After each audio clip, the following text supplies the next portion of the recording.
நீங்கள் பார்த்துக் கொண்டிருப்பது உங்கள் விஜய்.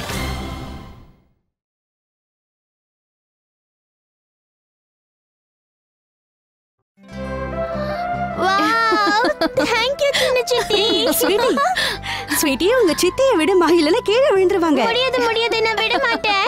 இட்ஸ் ஓகேமா. இவ கட்டி பிடிச்சிட்டு இருக்கறத பார்த்தா வாழ்க்கை பூரா விட மாட்டா போல இருக்கு. விட மாட்டேன்னா என்ன அர்த்தம்? ஃபங்க்ஷன் முடிஞ்சதுக்கு அப்புறம் நான் எப்படி இந்த வீட்ல இருக்க முடியும்? நாளைக்கு ஃபங்க்ஷன் முடிஞ்ச உடனே நான் ஃப்ரீ ஆயிடுவேன். அவ்வளவுதான். ரானு ரானு என்ன பாக்குற? அது ஒண்ணும் இல்லக்கா. எனக்கு இன்னைக்கு சுஹானாவை பார்க்கும்போது அவ நம்ம குடும்பத்துல ஒருத்தி ஆயிட்ட மாதிரி தோணுதுக்கா.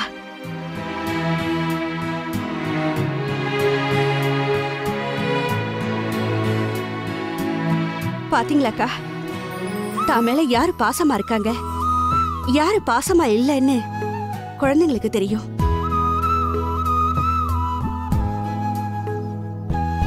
நான் தான் ஆரம்பத்துல இருந்தே சொன்னனே, சுஹானா இந்த குடும்பத்துல பிரிக்க முடியாத ஒரு அங்கம். தேவையில்லாம நீங்க தான் பயந்துகிட்டே இருந்தீங்க. சுஹானா நம்மள ஒருத்தி. கஷ்யப் குடும்பத்தோட சின்ன ரொம்ப செல்லமான மருமக.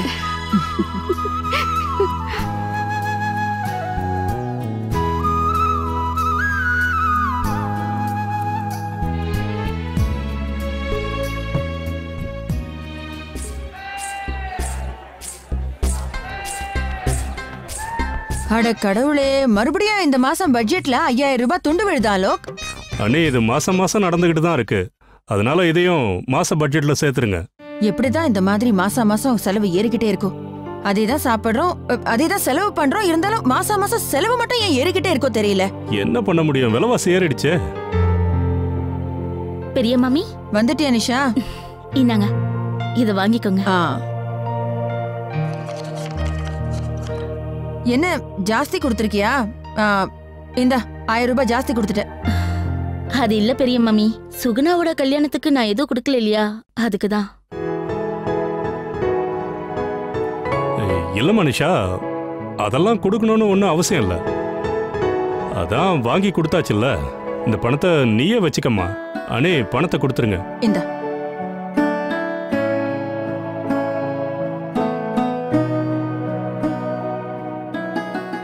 இல்ல ஆலோக், இந்த பணத்தை நானே வச்சுக்கிறேனே. அடிக்கடி சொந்தக்காரங்க வீட்டுல விசேஷம் எல்லாம் வரும்ல, உதவியா இருக்கும்.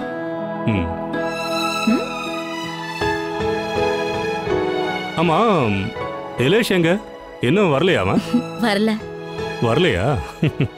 உண்மையிலேயே இப்பதான் அவனுக்கு வேலையில ரொம்ப இன்ட்ரெஸ்ட் வந்திருக்கு போல இருக்கு. மாமா சத்தம் போட்டு பேசாதீங்க, அவர் காதுல விழுந்துச்சு அப்புறம் வேலையை விட்டுட்டு வீட்லயே உட்கார்ந்துருவாரு. ஷைலஜா, தாத்தா என் குரலை கேட்ட உடனே எங்க ஓடுற நீ? இல்ல இலேஷ் வராரு. என்ன இவன் இப்படி சொல்லிட்டு போறா?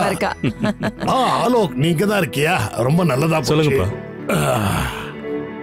ஒரு விஷயம் பேசணும். எனக்கு கொஞ்சம் பணம் கூட.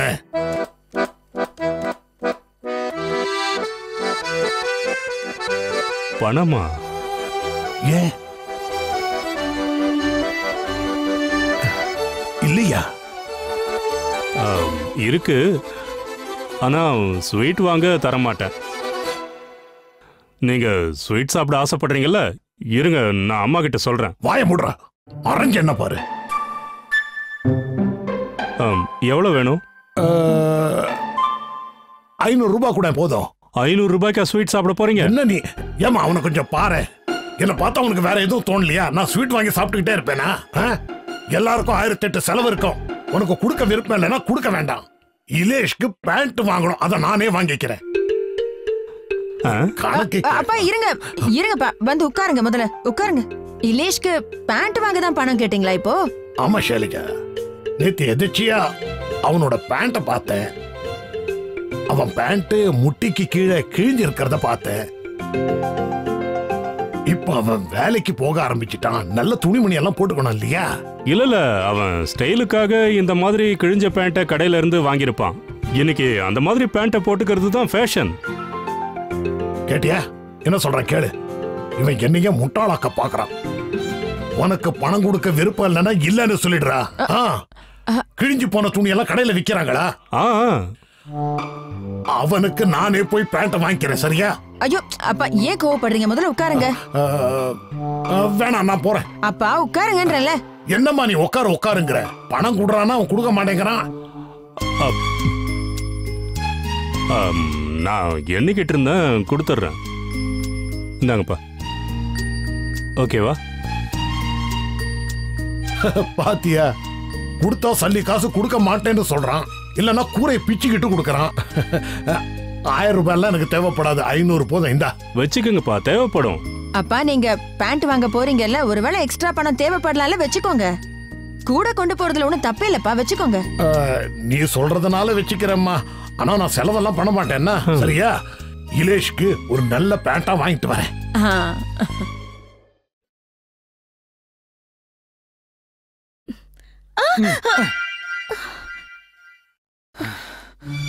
இலேஷ், நீ எப்ப வந்த? ஆமா அங்கேயே உட்கார்ந்துட்டு இருந்த. இலேஷ், ஏய் என்னாச்சு? ஏன் இவ்ளோ டென்ஷனா இருக்க? அப்படி என்ன நடந்துச்சு? நிஷா, நான் ஒரு விஷயம் சொல்ல போறேன். அது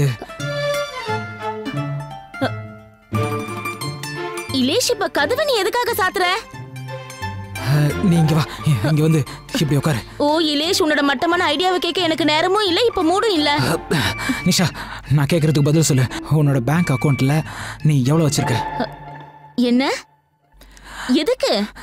நிஷா இங்க பாரு, உன்னோட கேள்விக்கெல்லாம் நான் ஏன் எதுக்குன்னு பதில் சொல்லிட்டு இருக்க முடியாது. எனக்கு உடனே பணம் தேவை. இலேஷ், நீ என்ன பண்ண? நான் ஒண்ணுமே பண்ணலமா. அட கடவுளே, நீ கம்பெனி சாமான் ஏதாவது தொலைச்சிட்டியா? பாரு, நீ கண்டிப்பா அந்த வெஜிடபிள் கட்டரை தொலைச்சிருப்ப. ஏன் இலேஷ் தொலைக்கிறதே உனக்கு? நான் எதுவும் தொலைக்கல நிஷா. இங்க பாரு நிஷா, உன்னை விட்டா எனக்கு வேற யாரும் கிடையாது இல்ல. ப்ளீஸ் எனக்காக நிஷா. இலேஷ், எனக்கு ரொம்ப டென்ஷனா இருக்கு. நீ என்ன செஞ்சுட்டு வந்தன்னு சொல்லு. நிஷா, நான் எதுவும் செய்யல. அந்த ஒரே ஒரு சின்ன பொம்மை. அது பொம்மையா? பொம்மை உன்னோட கால்ல விழுந்துச்சா? இலேஷ், எங்கயாவது உனக்கு அடிபடிச்சா முதல்ல உன் காலை காட்டு. நிஷா, எனக்கு என்ன அடிபட போகுது? அது வெறும் பொம்மை தானே. அது என்ன உயிரோடவா இருக்கு? அப்படியே உயிரோட இருந்தா கூட அது என்ன பார்த்ததும் இவனை பயமுறுத்துறதுக்கு சும்மா இருக்கலாம்னு ஓடி போயிருக்கோம் இல்லையா? இலேஷ், தேவையில்லாம உளறத நிறுத்த. முதல்ல என்ன செஞ்சேன்னு அதை சொல்லு, இல்லைன்னா எல்லாரையும் கூப்பிடுவேன். பெரிய மாமே. நிஷா நிஷா நிஷா, அந்த உருளைக்கிழங்கால தான் எல்லாமே. உருளைக்கிழங்கு தான்.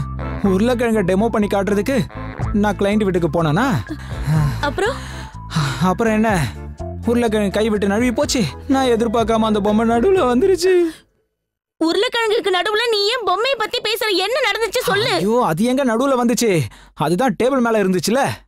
நீ உட்காரு, நான் உனக்கு புரியுற மாதிரி சொல்றேன். இங்க பாரு. நான் கிளைண்ட் வீட்டுக்கு போனேன்னா இப்படி உட்காந்தேன். டேபிள் மேல உருளைக்கிழங்க வச்சு டெமோ கொடுத்தேன். உருளைக்கிழங்கு என் கையை விட்டு நழுவிடுச்சு. அது ஒரு பொம்மை மேல விழுந்தது. அந்த பொம்மை கீழே விழுந்தது. அது அப்படியே துண்டு துண்டா உடைஞ்சு போச்சு. அதுக்கு இப்ப நான் இறுதி சடங்கு செஞ்சாகணும். அதுக்கான நஷ்ட ஈடை நான் கொடுத்தாகணும்.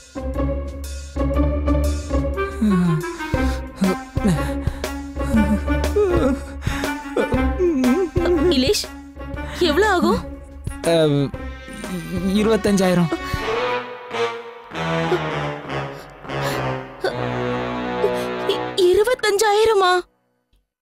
இலேஷ், உன் மூளை ஒன்னும் குழம்பி போகலையே. நானும் அப்படிதான் நினைச்சேன். ஆனா அந்த பொம்மை இருக்கே, பியூர் கிறிஸ்டலால செய்யப்பட்டதான். அப்புறம் அதோட கண்ணு இருக்குல்ல, அது ரூபியால செய்யப்பட்டது. அதனால இலேஷ், என்னோட அக்கவுண்ட்ல என்னைக்காவது 25,000 ரூபாய் இருந்திருக்கா சொல்லு. இல்லையா? இப்போ என்ன பண்றது நிஷா? என் மேல எந்த தப்பும் இல்லைன்னு நான் உங்களுக்கு எவ்வளவு புரிய வைக்க நினைச்சேன். ஆனா நான் சொல்றதை கேட்க அவங்க தயாராவே இல்லை. அந்த உருளைக்கிழங்கு உங்களுது, அந்த கிறிஸ்டல் பொம்மையும் உங்களுது. அப்புறம் என் மேல எங்க இருந்து தப்பு இருக்குன்னு சொன்னேன். ஆனா அவங்க கேட்க தயாராவே இல்லை. அவங்க சொன்னாங்க, உடஞ்சதுக்கு நஷ்டஈடு கொடுக்கலன்னா அவங்க எனக்கு எதிரா FIR ஃபைல் பண்ணுவாங்களாம். அப்படி நடந்ததுன்னா அப்புறம் நான் ஜெயில உட்காந்து கம்பி என்னணும் நிஷா.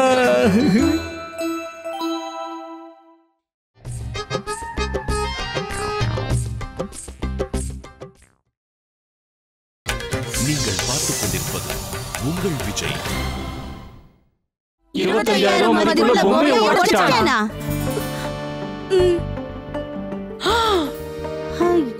கொடுமை? ஒரு சின்ன பொம்மை 25,000 ரூபாவா? இலேஷ் தான் இவ்ளோ ரூபாய் ஆகும்னு சொன்னாரு ராதாத்த. எங்க அவன்?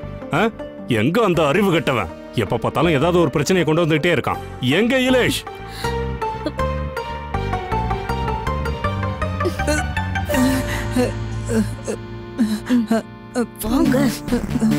என்னடா நினைச்சிட்டு இருக்க? மாமா மாமா மாமா நான் எதுவுமே பண்ணல மாமா. என் மேல எந்த தப்பும் இல்ல. நான் ஒன்னும் பண்ணல மாமா. நான் ஒன்னும் பண்ணல. எனக்கு தெரியும்டா, நீ எதுவுமே பண்ண மாட்ட. எல்லாம் தானாவே நடந்துரும்ல. 25,000 ரூபாய் மதிப்புள்ள பொம்மையா? இது கொஞ்சம் அதிகமா தெரியல. என்னால இத நம்பவே முடியல. பெரிய மாமி கிளையண்ட் அப்படிதான் சொன்னாங்க. ஐயோ, அவங்க சொன்னாங்கன்னா நீ நம்பிட்டியா? பெரியமா, இது ஒரு கிறிஸ்டல் ஆமன்னு நம்ம அண்ணன் சொன்னார்ல. அப்படின்னா இதோட விலையும் இவ்வளவு அதிகமா தான் இருக்கும். உனக்கு எப்படிடா தெரியும்? முன்ன பின்ன அந்த பொம்மையை வாங்கிருக்கியா என்ன? வாங்கல, ஆனா எனக்கு நீ வாயை மூடிக்கிட்டு வந்துட்டான் பெருசா. ராதாத்த, நான் சத்தியமா சொல்றேன், என் பாஸோட ரூம்ல இதே மாதிரி ஒரு பொம்மை இருக்கு, நான் பாத்திருக்கேன். அப்ப அது ஆபீஸ்ல இருந்து கொண்டு வந்துரு. நான் கிளையண்ட் கிட்ட கொடுத்துறேன். Matter solve. என்ன விளையாடுறீங்களா? என் பாஸ பத்தி என்ன தெரியும்? கேட்ட உடனே அப்படியே குடுக்குற கேரக்டர் நினைச்சீங்களா? பெரிய மாமி, இப்ப நம்ம என்ன பண்றது? பணத்தை கொடுக்கலனா போலீஸ்ல சொல்லிடுவேன்னு மிரட்டுறாங்க. ராதா, என்ன நீ இது கொடுமையா இருக்கு? அவன் இஷ்டத்துக்கு பணம் கொடுங்கன்னு சொன்னா உடனே நம்ம தூக்கி கொடுத்துடணுமா? அந்த பொம்மைக்குள்ள என்ன வைரத்தியா ஒளிச்சு வச்சிருந்தாங்க? போகட்டும் நீ போலீஸ்க்கு, நாமளும் ஒரு கை பாத்துடலாம். ஆலோகண்ணா, நாளைக்கு மார்க்கெட்டுக்கு போய் இந்த பொம்மையோட ஒரிஜினல் ரேட் என்னன்னு கண்டுபிடிச்சிடலாம். கிறிஸ்டல் பொம்மை, கண்கள் வந்து ரூபி. தப்பு பண்ணிட்டேன்னு கொஞ்சமாவது வருத்தப்படுறானா பாரு. கிறிஸ்டல் பொம்மை, ரூபி கண்கள்ங்கறான். பார்த்தாவே எனக்கு அப்புறமா அவனை தனியா கூப்பிட்டு திட்டிக்கோங்க. முதல்ல இப்ப என்ன பண்றதுன்னு நம்ம யோசிக்கணும்ல. ஒண்ணும் பண்ண வேண்டாம். நீ அந்த கிளையண்ட் போலீஸ்ல கம்ப்ளைண்ட் பண்ணா பண்ணிக்கிட்டோம். நம்ம எதுவா இருந்தாலும் கோர்ட்ல பாத்துக்கலாம். இந்த மாதிரி சாதாரண பொம்மைக்கெல்லாம் நான் 25,000 ரூபாய் கொடுக்கறதுக்கு தயாரா இல்ல. அதுவும் இந்த கழுதைக்காக. நல்லா இருக்கு. கழுதை ஆமையா உடைச்சிருச்சு. உன்னை நான் அப்புறம் வச்சுக்கிறேன்டா தம்பி. மாமா மாமா, போலீஸ் கிட்ட போனா நான் ஜெயிலுக்கு போயிடுவேன். அதை பத்தி நீ கவலைப்படாத. நான் சொல்றத கேளு. நாளைக்கு காலையில நீ அந்த கிளையண்ட் வீட்டுக்கு போக வேண்டிய அவசியம் இல்ல. அவன் முட்டாளா இருப்பான் போல இருக்கு. எவனாவது டைனிங் டேபிள்ல காஸ்ட்லியான பொம்மை வைப்பானா? ஆனா அவங்க நம்ம வீடு தேடி வந்துட்டாங்கன்னா என்ன பண்றது? அதெல்லாம் வர மாட்டாங்க. எப்படி நிஷா அவங்க வீட்டுக்கெல்லாம் வருவாங்க? இவன் என்ன வரும்போது வீட்டுக்கு வாங்கன்னு விசிட்டிங் கார்டியா கொடுத்துட்டு வருவான்? நீ அந்த மாதிரி எதுவும் பண்ணலையே? இல்ல இல்ல இல்ல. விசிட்டிங் கார்டை கொடுத்துட்டு வந்திருக்கான் போல இருக்கு. நீ ஒன்னும் பயப்படாத இலேஷ், ஒன்னும் ஆகாதுன்னா. அவங்க வந்தாங்கன்னா நாங்கெல்லாம் பாத்துக்கிறோம். என்ன நீ பயப்படாத. போ, நீ போய் கை கால் கழுவிட்டு வா போ. ஆமா பெரிய மம்மி, பசிக்குது. வயிறு ஃபுல்லா நிதானமா சாப்பிடுங்க. உங்களுக்கு எவ்வளவு நல்ல மனசு மாமா. அறிவு கட்டவன தண்ட சோறு. நாளையில இருந்து நீ எந்த வேலைக்கும் போக தேவையில்லை, புரிஞ்சுதா? உன் கம்பெனிக்கு போய் எல்லாத்தையும் திருப்பி கொடுத்துட்டு வந்துருப்போ. ஆனா சின்ன மாமா வேலையை எதுக்காக? என்ன பண்ண சொல்ற? இவன் வேலைக்கு போனாலே எல்லாம் ஏடாகுடமா நடக்குது. ஒண்ணு கிளையண்டோட கைய வெட்டுறான், இல்லன்னா இவனை நாய் கடிக்குது. அப்புறம் பாவம் அந்த நாய்க்கு தான் ஊசி போடும். என்ன என்ன என்னடா என்ன சொல்றான் அவன்? நீ என்னடா உசு உசுங்கற? யார் அது? சொல்லு, யார் அது? என்ன நடக்குது? ஆலோக், இது பாரு இலேஷ், ஆலோக் சொல்றது கரெக்ட் தான். உனக்கு சம்பளமே 10,000 தான். ஆனா 25,000 ரூபாய் நஷ்ட ஈடுனா ரொம்ப அதிகம் தான். அதுக்கு பதிலா நீ வீட்லயே இருந்துடலாம்ப்பா. சரி சரி, நீங்க சொல்லிட்டீங்கல்ல, அப்படியே ஃபாலோ பண்றேன். அவங்க சொன்னதை கேட்டல. பெரியமா, அப்பா, இது எல்லாமே அவருடைய பிளான். இனிமே இவரு வேலைக்கே போக கூடாதுன்றதுக்காக தான் இப்படி எல்லாம் பண்ணிட்டு இருக்காரு. பண்ணிட்டு போகட்டுமே. வீட்ல காய்கறி எல்லாம் கட் பண்ணி கொடுப்பான்ல. அதெல்லாம் நான் ரொம்ப நல்லா பண்ணுவேன். இப்ப ஏதாவது வெட்டணுமா? சரி வாங்க வாங்க. இங்க பாத்தீங்களா, திரும்பவும் வெட்ட போறாங்கறான். இவனுக்கு கொஞ்சம் கூட வெக்கமே இல்ல. நீ இவன மாதிரி ஒருத்தனை நான் பார்த்ததே இல்ல. மாமா அப்படிலாம் இல்ல மாமா. இந்த தடவை நான் என் சைடுல இருந்து முழுசா முயற்சி பண்ணேன். நான் வேலைக்கு போகணும்னு ஆசைப்படுறேன். ஆனா நீங்க எல்லாரும் சொல்றீங்க, சொல்றது என்ன ஃபோர்ஸே பண்றீங்க வேலைக்கு போகாதன்னு.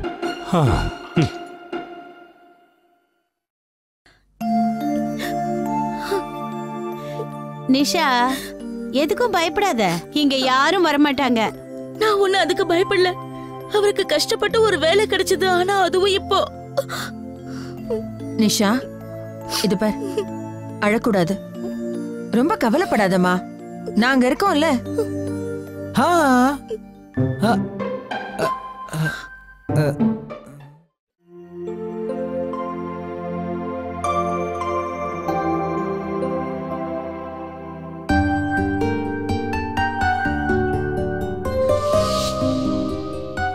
சூப்பர்யா, இது எவ்வளவு பெர்ஃபெக்ட்டா ஃபிட் ஆகுது பாருங்க. ப்ளீஸ் இதை பேக் பண்ணிடுங்க.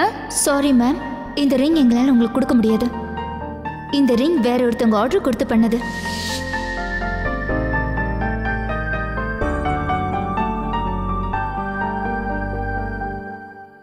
என்ன?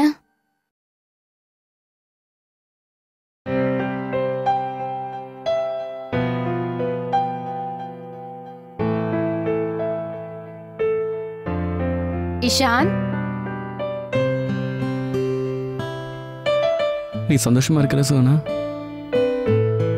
வீட்டுக்கு போற சந்தோஷம். அம்மா என்ன யோசிச்சுட்டு இருந்த? நாளையில இருந்து எப்படியும் உன் இஷ்டப்படி வாழலான்னு யோசிச்சுட்டு இருந்தியா? நீ என்ன வேணாலும் பண்ணலாம், நீ நினைக்கிற ஒரு வாழ்க்கைய வாழலாம், அப்படிதானே சோனா? அம்மா உன்னோட எல்லா திங்ஸுமே back செஞ்சுட்டல?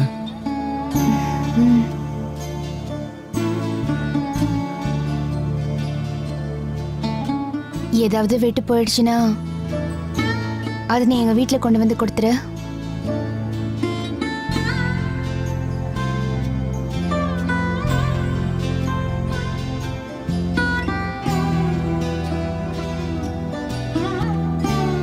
One second.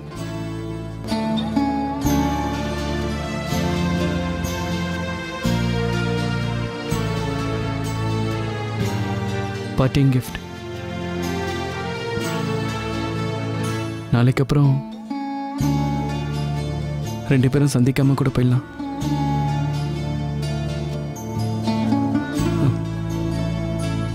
Magic mirror, இது நல்லா பாரு. இந்த உலகத்திலே அழகான பொண்ணுடைய முகம் இதுல உனக்கு தெரியும்.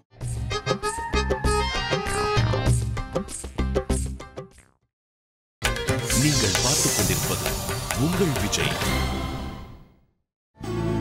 இது நல்லா பாரு. இந்த உலகத்திலே அழகான பொண்ணுடைய முகம் இதுல உனக்கு தெரியும்.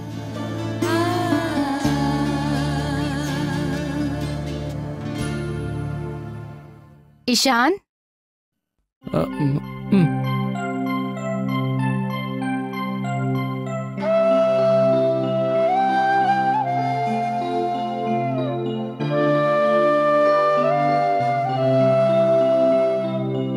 தேங்க்ஸ்.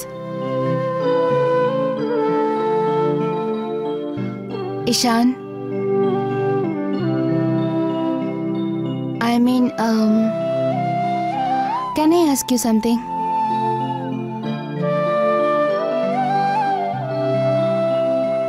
இந்த ரிங்க வச்சுக்கவா?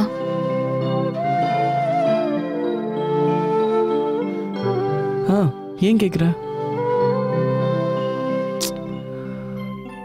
சோனா, நான் மனசார இந்த ரிங்க உனக்காக தான் வாங்கின, தெரியும்ல? இது உன்னோட ரிங் தான். இந்த ரிங் உனக்கு ரொம்ப பிடிச்சிருக்குல்ல? ரொம்பவா? டன்ஸ். உனக்கு தெரியுமா, இந்த ரிங்குக்காக நான் சேல்ஸ்கள் கிட்ட அப்படி சண்டை போட்டேன். எனக்கு அந்த கடைக்காரங்க மேல அப்படி கோவம் வந்துச்சு. அதனால அந்த கடையில இருந்து நான் வேற எதுவுமே வாங்கல. ஒரு கஸ்டமருக்கு இந்த ரிங் ரொம்ப பிடிச்சப்போ இதுதான் வேணும்னு அடம் பிடிச்சாங்க. சண்டை கூட போட்டாங்க. ஆனா இந்த ரிங்கை நாங்க அவங்களுக்கு கொடுக்கல. ஆனா இந்த பிரச்சனையில எங்களுக்கு பெரிய லாஸ் ஆயிடுச்சு சார். இந்த ரிங்கை தராததால அவங்க வாங்கின எல்லா ஜுவல்ஸையும் திரும்ப கொடுத்துட்டாங்க. எனக்கு அந்த சமயத்துல தெரியாது இந்த ரிங் உனக்கு கிடைக்க போகுதுன்னா.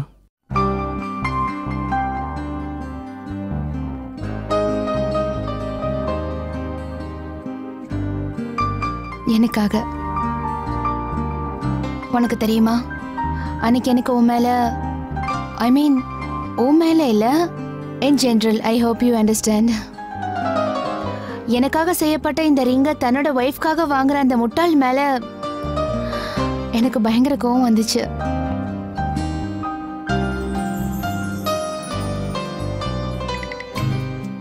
இப்ப நீ எதுக்காக சிரிக்கிற? அன்னைக்கு உனக்கு அங்க அந்த ஸ்டூபிடான ஆள் மேல மட்டும்தான் கோவம் வந்துச்சா, இல்ல அவன் பொண்டாட்டி மேலேயும் கோவம் வந்துச்சா? ஏய், உண்மையை சொல்லும் சுகானா. கோவம் வந்தது. ரொம்ப வந்தது. ஹானஸ்ட்லி அந்த லைனை கரெக்டா சொல்லணும்னா தன்னோட ஸ்டூபிட் வைஃபுக்காக இந்த ரிங்க வாங்கின ஸ்டூபிட் ஆள் யாருன்னு நினைச்சேன்.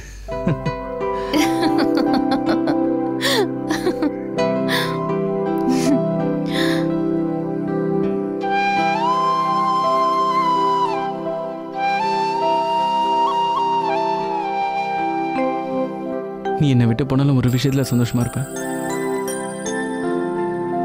நான் உனக்காக வாங்கின இந்த ரிங் நான் ஆசைப்பட்ட மாதிரி இன்னைக்கு உன் கையில இருக்கும்ல.